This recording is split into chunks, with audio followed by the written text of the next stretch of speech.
Assalamualaikum warahmatullahi wabarakatuh. Bagaimana kabarnya Anda kelas 4 di rumah? Semoga senantiasa sehat dan dalam lindungan Allah Subhanahu wa taala. Baik, silakan sebelum belajar disiapkan pensil, pulpen, buku paket, buku catatan dan sebagainya, karena nanti dalam proses pembelajaran bisa berjalan dengan lancar. Kemudian sebelum kita mulai pelajaran, mari kita berdoa agar oleh Allah dimudahkan di dalam belajar dan diberi kemudahan di dalam memahami suatu pelajaran. Berdoa mulai.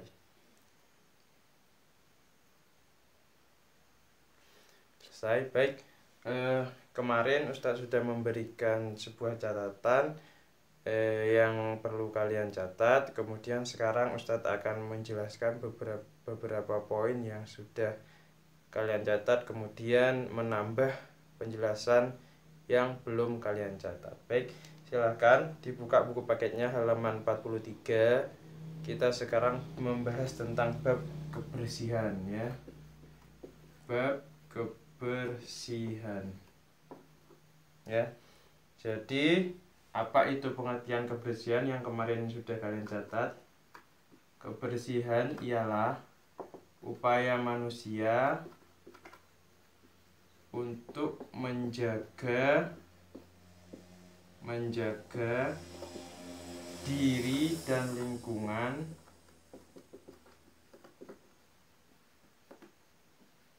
dari segala kotoran. Ini adalah pengertian kebersihan, yaitu usaha manusia untuk menjaga diri dan lingkungan dari segala kotoran. Kemudian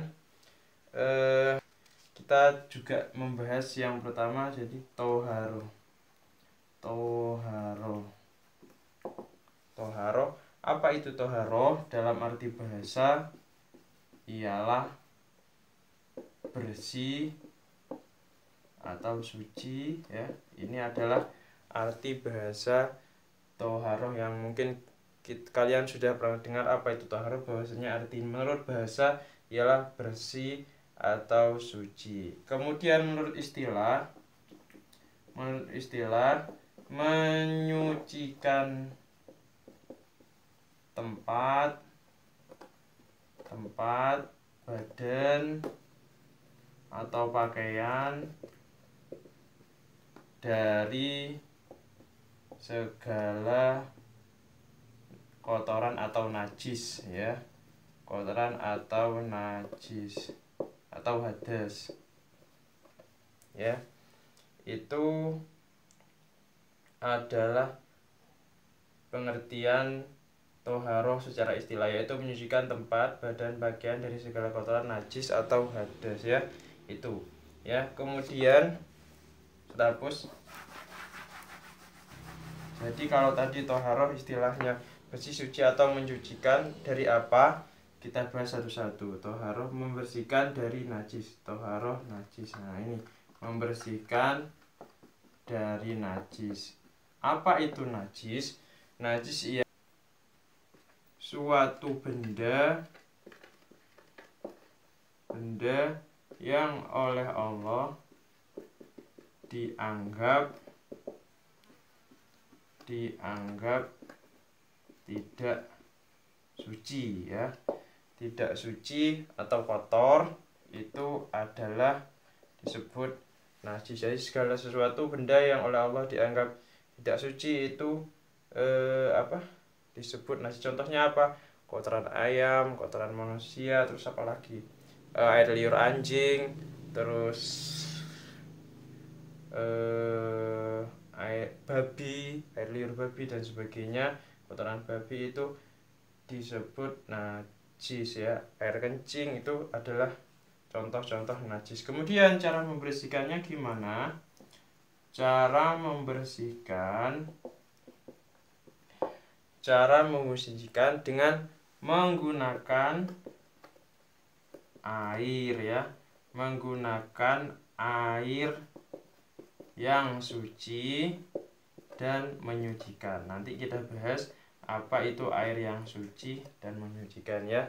Jadi itu adalah cara Cara membersihkan ya menggunakan air yang suci dan menyucikan. Terus apa yang disucikan? Di antaranya yang bisa disucikan atau yang kena najis biasanya itu ini perkenaannya. Kadang najis itu terkena badan kita, maka harus kita bersihkan. Di antaranya menggunakan air, dibersihkan, dibilas, disiram dan sebagainya. Kemudian pakaian juga ya, pakaian. Kemudian tempat apa saja, tempat sholat, tempat tinggal dan tempat lain-lain ya. Ini adalah perkenaan dari najis biasanya di sini, di badan, di pakaian dan di tempat ya. Itu adalah taharut dari najis. Jadi suatu benda yang oleh Allah dianggap najis atau dianggap tidak suci atau kotor itu adalah najis. Apa saja? Banyak nanah, terus air kencing dan sebagainya ya. Cara membersihkannya ialah menggunakan air yang suci dan menyucikan. Nanti kita bahas macam-macam air. Kemudian perkenaannya, jadi najis itu bisa terkena pakaian, bisa terkena badan kita, juga bisa terkena tempat. Maka kita harus mensucikannya ya. Itu adalah toharoh dari najis. Kemudian toharoh dari hadas. Apa itu hadas? Kita sering mengenal itu hadas kecil, hadas besar. Apa sebenarnya hadas? Hadas ialah suatu keadaan atau kondisi tubuh yang oleh Allah dianggap tidak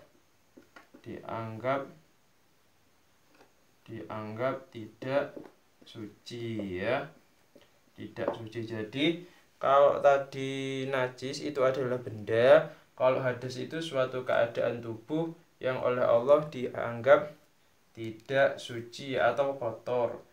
Kalau tadi cara mensucikannya, kalau najis bisa disiram dengan air, kemudian najisnya hilang, bau dan rasa kotorannya hilang, maka itu sudah bersih, sudah suci kembali ya. Kalau hadas, gimana cara membersihkannya?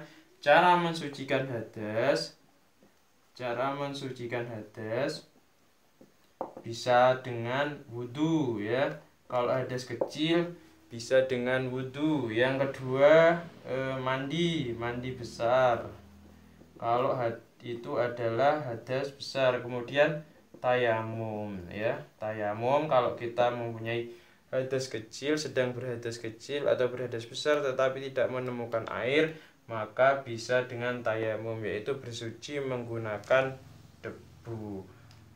Apa yang bisa terkena hadas? Jadi perkenaan hadas itu adalah nih,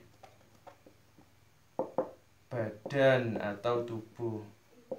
Karena tadi pengertian hadas ialah suatu keadaan atau kondisi tubuh, maka hadas itu perkenaan pada tubuh atau badan. Tidak ada hadas itu di pakaian. Pakaiannya hadas kecil, nggak ada. Atau di tempat, tempatnya itu terkena hadas besar ya. Jadi hadas itu adalah suatu keadaan kondisi tubuh yang oleh Allah dianggap tidak suci ya.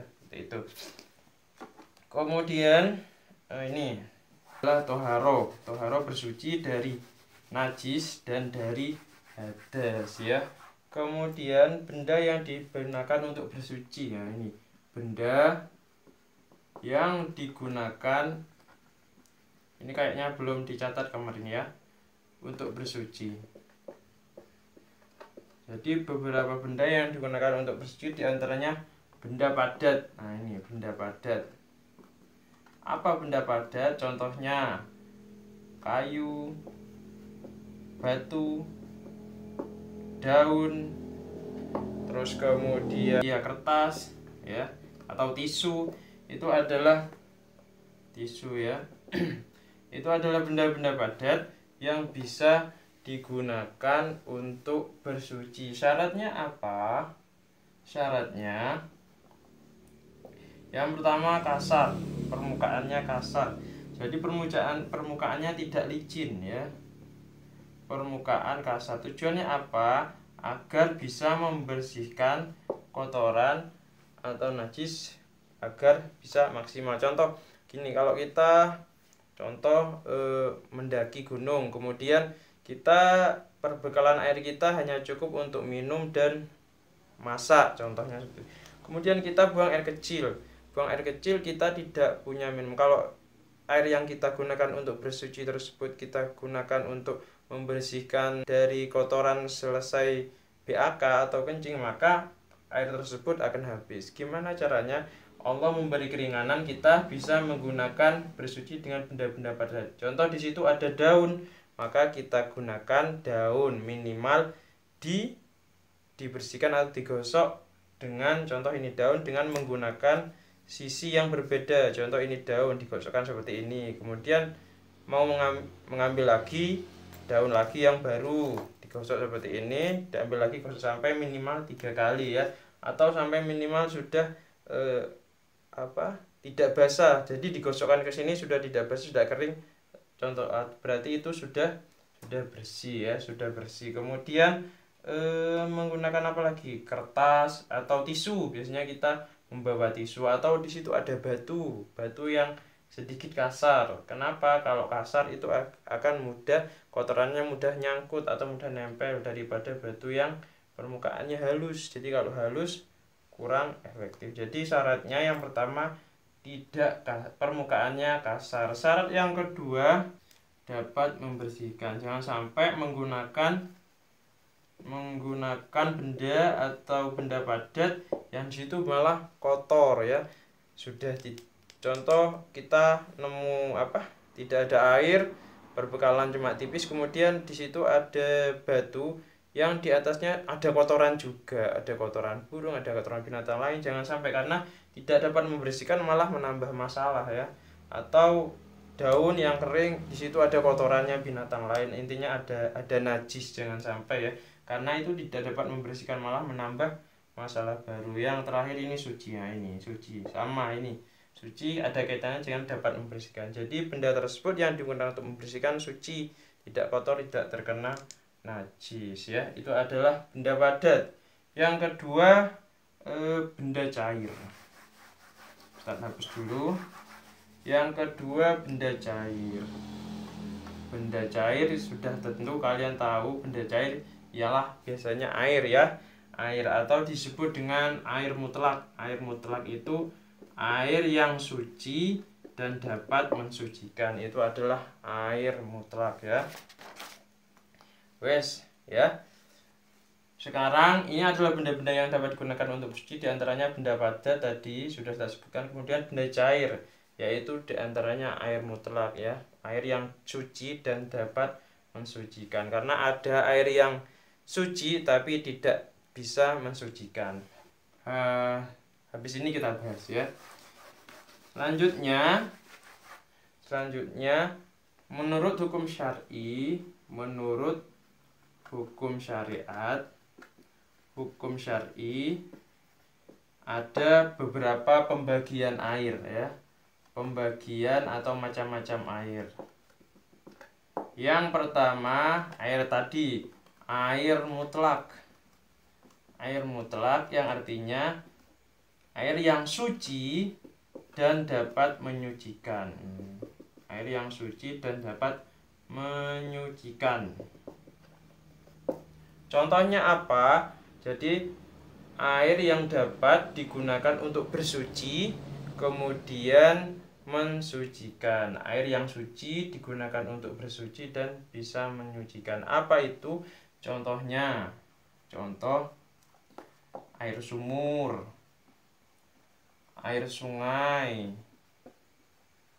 air hujan, air laut, terus apa lagi? Air danau, salju, air salju, air embun. Contoh kita di gunung lagi, di gunung embunnya padat, kabutnya tebal, kemudian kita menggelar plastik tersebut di sore hari, kemudian di malam hari plastik tersebut penuh dengan titik-titik air, kemudian kita hentak-hentakkan plastik tersebut, maka terkumpullah beberapa mungkin air ya. Setelah itu air embun tersebut bisa digunakan untuk bersuci, untuk wudhu dan sebagainya ya. Itu adalah contoh-contoh air. Kemudian ini air yang menggenang. Air air yang menggenang dan berubah warna. Nah, ini maksudnya apa? Maksudnya apa air menggenang dan berubah warna? Para ulama berpendapat bahwa contoh di situ ada kubangan, kemudian di situ airnya tidak mengalir, airnya lama tidak mengalir, kemudian warnanya berubah menjadi hijau karena ditumbuhi lumut. Ada ulama yang bersepakat bahwa air tersebut bisa digunakan untuk bersuci walaupun tidak mengalir, tapi meskipun berubah warna tetapi jumlahnya banyak, kemudian menggenang lama tidak mengalir. Contoh ada kubangan di sungai, kemudian karena cuaca panas air tersebut tidak mengalir dan warnanya sampai berubah menjadi biru kebiruan karena lumut. Nah, itu para ulama ada yang membolehkan digunakan, air tersebut boleh digunakan untuk bersuci ya. Itu adalah air mutlak. Jadi air mutlak ialah air yang suci dan dapat menyucikan. Air sungai, air hujan, air laut, air sumur, air danau, air salju atau mata air yang keluar dari tanah, sumber mata air itu bisa digunakan untuk bersuci ya. Itu adalah macam-macam air mutlak ya, air yang suci dan dapat mensucikan. Yang kedua yaitu air mustakmal. Apa itu air mustakmal? Air yang suci tetapi tidak dapat mensucikan. Air yang suci tapi tidak dapat mensucikan ya. Jadi kalau tadi air mutlak itu air yang suci dan dapat menyucikan. Tapi air mustakmal ialah air yang suci tetapi tidak dapat mensucikan. Contohnya apa? Contohnya kopi, air kopi ya. Air kopi, apalagi air teh, terus air susu, kemudian air kelapa, itu tidak dapat mensucikan ya, karena termasuk air mustakmal ya, karena air ini tidak turun dari langit dan tidak keluar dari bumi. Itu alasannya kenapa ini air kelapa. Air kelapa ini adalah, kenapa air kelapa padahal air kelapa bersih? Karena air kelapa ialah air yang tidak keluar dari bumi dan tidak turun dari langit ya. Itu adalah contoh-contoh air mustakmal ya. Air mustakmal dia suci, tidak najis, tapi tidak bisa digunakan untuk berwudu ya. Jadi kalian nggak boleh wudu pakai air kopi, nggak bisa. Wudu pakai air teh nggak boleh, wudu pakai air susu apalagi air kelapa nggak boleh ya, karena air tersebut tidak dapat mensucikan. Itu adalah air mustakmal. Kemudian yang ketiga air musamma atau musyammas. Air musamma atau musyammas ya. Apa air musamma atau air musyammas? Yaitu air yang suci dan dapat menyucikan, tetapi oleh Allah dianggap makruh ya. Dianggap makruh. Apa itu makruh? Makruh itu menurut bahasa ialah sesuatu yang dibenci. Boleh tapi dibenci oleh Allah ya. Maksudnya apa? Maksudnya apabila kita melakukan sesuatu amalan atau perbuatan yang sifatnya makruh ya, itu oleh Allah tidak dihukum, itu boleh, tidak berdosa, tetapi oleh Allah dibenci ya. Karena makruh asal katanya dibenci artinya ya. Kemudian apabila kita menggunakan ilmu sama atau musyammas ini untuk bersuci, boleh, tapi lebih baik tidak digunakan karena sifatnya makruh atau dibenci oleh Allah ya. Contohnya apa? Contoh air dalam bejana atau wadah yang wadahnya atau wadah yang terbuka jumlahnya sedikit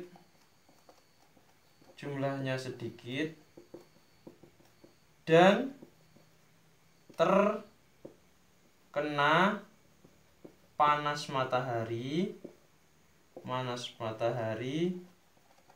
sehingga zat berubah apa? Berubah menjadi panas. Nah, contoh gini. Ada air 1 ember atau 1 timba. Itu masih dianggap sedikit ya, satu apa? Timba biasanya ukurannya 10 liter atau ember yang biasanya ukuran 5 liter. Itu apabila kita mendiamkan air matahari, terkena panas sinar matahari di luar, terkena sinar matahari, kemudian airnya lama-kelamaan akan menjadi panas, kemudian itu kita gunakan untuk berwudu, itu lebih baik jangan. Karena apa?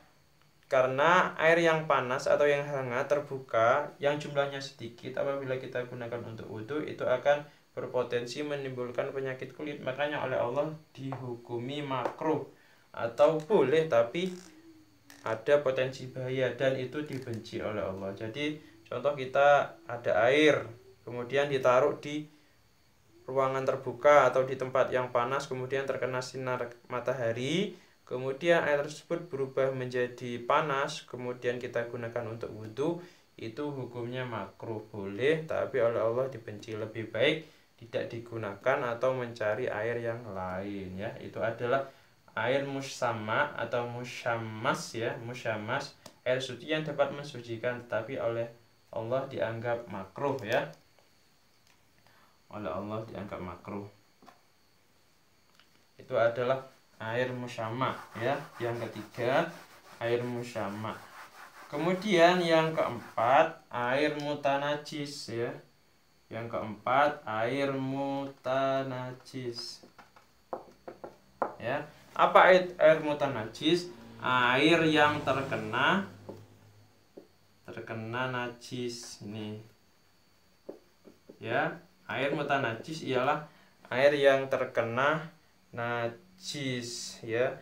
Air yang tidak bisa digunakan untuk bersuci dan mensucikan ya, air mutanajis. Nah, air mutanajis ini terbagi menjadi dua. Yang pertama, air yang sudah berubah atau salah satu sifatnya berubah, Nah, ini salah satu sifatnya berubah ya. Jadi ini air ini tidak bisa digunakan bersuci ya. Jadi air yang sudah berubah, salah satu sifatnya berubah, tidak bisa digunakan bersuci. Contohnya apa? Di situ ada air, kemudian di situ ada contoh kotoran sapi. Terkena kotoran sapi, kemudian berubah sifatnya. Maksudnya berubah sifatnya gimana?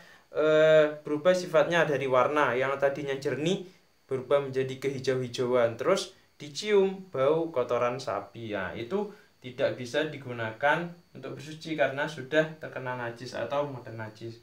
Jadi kalau air yang sudah terkena najis kemudian sifatnya berubah, warnanya berubah, ada baunya juga berubah, berbau kotoran maksudnya, maka dia tidak bisa, air tersebut tidak bisa digunakan untuk bersuci ya. Itu adalah air mutanajis. Yang kedua, air yang terkena najis dan tidak merubah sifat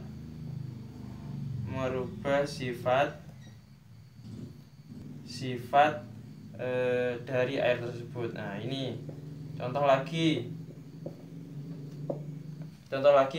Tadi kalau terkena kotoran dia merubah warna, merubah bau dan sebagainya, merubah rasa mungkin barangkali ya. Tapi siapa yang mau merasakan air yang kena kotoran ya. Kemudian air yang terkena najis dan tidak merubah sifat dari air tersebut. Jadi contoh air tersebut kena kotoran binatang, kemudian warnanya tidak berubah, terus kemudian apa? Kemudian tidak berbau. Nah, itu apakah bisa digunakan untuk bersuci? Jadi untuk poin yang kedua ini, air yang terkena najis dan tidak merubah sifat dari air tersebut baik warna, bau ataupun rasa, ini boleh digunakan untuk bersuci, tapi dengan syaratnya apabila banyaknya atau volume air tersebut 2 kula. Jadi banyaknya air tersebut ialah 2 kula. Jadi kalau airnya cuma 10 liter kemudian terkena najis dan ternyata kotoran ayam, tapi warnanya tidak berubah, tidak berbau dan rasanya tidak berubah, kalau cuma 10 liter maka air tersebut tidak bisa digunakan untuk bersuci. Tapi kalau jumlah airnya 2 kula terus cuma terkena kotoran dan airnya tersebut tidak berubah warna, tidak berubah baunya tidak berubah, kemudian rasanya juga tidak berubah, maka air tersebut boleh digunakan untuk bersuci. 2 kula ini berapa? Ya, ulama ada yang berpendapat, jadi pengertian 2 kula itu adalah air yang wadahnya ya, yang banyaknya ini tinggi tempatnya atau bejananya atau sarananya, tinggi tempat air tersebut 60 cm. Terus kemudian lebarnya 60 cm, panjangnya 60 cm juga. Jadi ini coba Ustadz gambarkan ya. Ada sebuah ini kubus contoh ya. Kita gambarkan ini jeding ya, atau tempat menampung air. 1,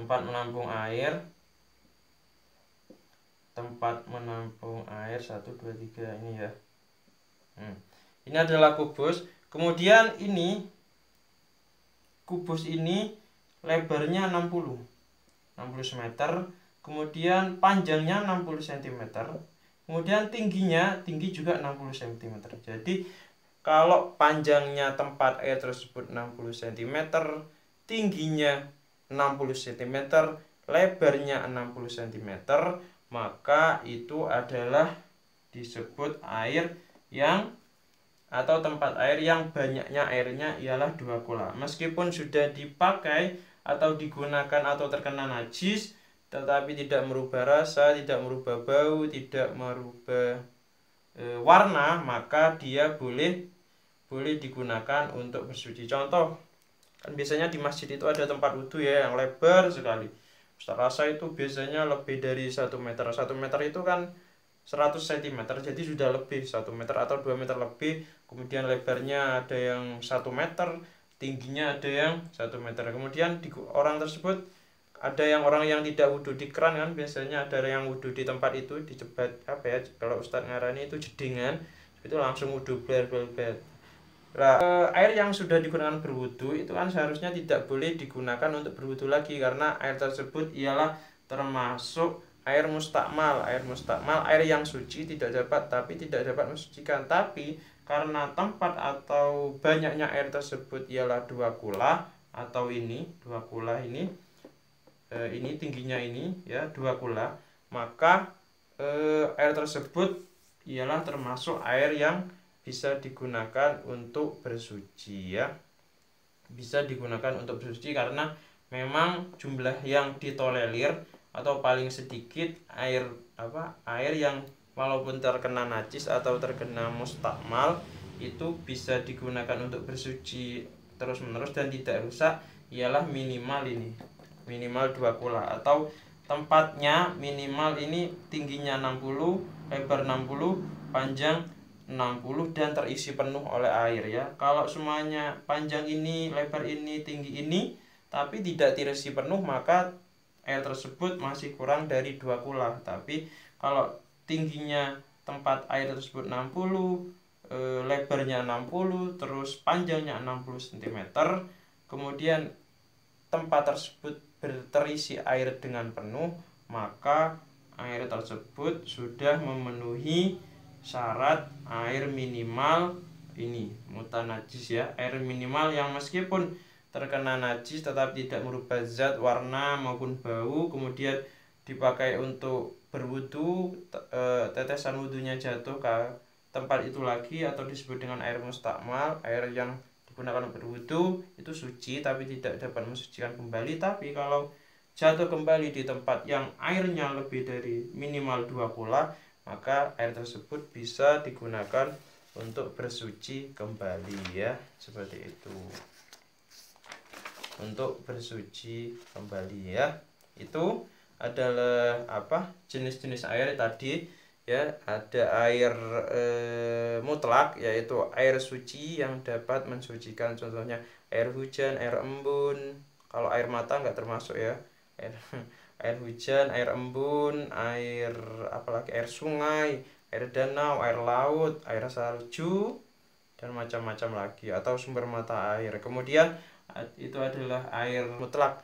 Kemudian ada lagi air mustakmal. Air mustakmal itu air suci tetapi tidak dapat mensucikan, contoh air kopi, air teh, air susu, air kelapa. Kemudian air yang sudah kita gunakan untuk wudhu, kemudian jatuh diadai ember atau timba yang kurang dari 2 kula, itu adalah air mustakmal. Air itu suci tapi tidak bisa digunakan untuk mensucikan kembali ya. Kemudian air musamma atau air musyammas ya, air yang suci dan dapat mensucikan tetapi makruh apabila kita menggunakannya. Contoh air yang jumlahnya sedikit, yang terkena sinar matahari, kemudian merubah sifat-sifat air tersebut, contoh menjadi panas, kemudian kita gunakan untuk berwudu, boleh, tapi sifatnya makruh atau dibenci oleh Allah karena berpotensi menimbulkan penyakit pada kulit. Kemudian yang terakhir ialah air mutanajis, yaitu air yang terkena najis. Air mutanajis terbagi menjadi 2, yaitu air yang sudah terkena najis dan merubah sifat, merubah warna, merubah bau, dan merubah rasa dan sebagainya ya, dan tidak dapat digunakan untuk bersuci. Ada air, kemudian airnya sedikit kena najis, terus merubah warna, merubah bau, kalau ingin dirasakan merubah rasa ya, maka itu tidak bisa digunakan untuk bersuci. Kemudian ada air mutanajis tapi air yang terkena najis dan tidak merubah sifat dari air tersebut. Jadi airnya ada air sedikit terkena najis, walaupun rasa, warna, dan bau tidak berubah, tapi kalau air tersebut sedikit maka air tersebut tidak bisa mensucikan. Tapi ini untuk poin yang kedua ini, apabila air tersebut lebih dari 2 kula atau minimal 2 kula, jadi seperti yang tadi dijelaskan, air tersebut berada di tempat yang wadahnya panjangnya 60 cm, lebar 60 cm, tingginya 60 cm, dan terisi penuh air, maka meskipun terkena najis tetapi warna, sifat,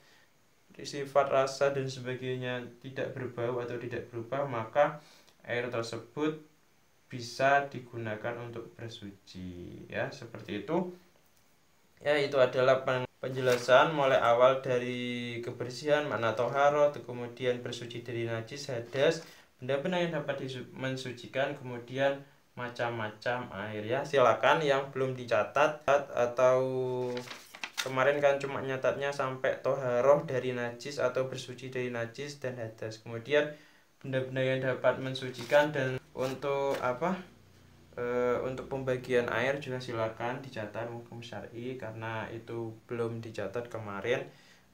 Ustadz rasa sekian dulu penjelasan dari Ustadz. Untuk pertemuan kali ini atau video kali ini tidak ada tugasnya hanya menyimak dan mencatat di buku catatan. Kemudian buku catatannya tidak usah dikumpulkan, tidak usah difoto. Buku catatannya untuk belajar sebagai bahan pembelajaran di rumah. Jadi untuk pertemuan kali ini tidak usah mencatat atau mengumpulkan tugas ya. Baik, Ustaz rasa sekian pertemuan kita pada kesempatan hari ini. Semoga apa yang tadi sudah Ustadz sampaikan bermanfaat bagi kalian sebagai bahan pengetahuan. Semoga bermanfaat, baik itu diterapkan ya di kehidupan sehari sehingga bermanfaat di dunia dan akhirat. Kurang lebihnya mohon maaf. Setelah akhirnya, Assalamualaikum warahmatullahi wabarakatuh.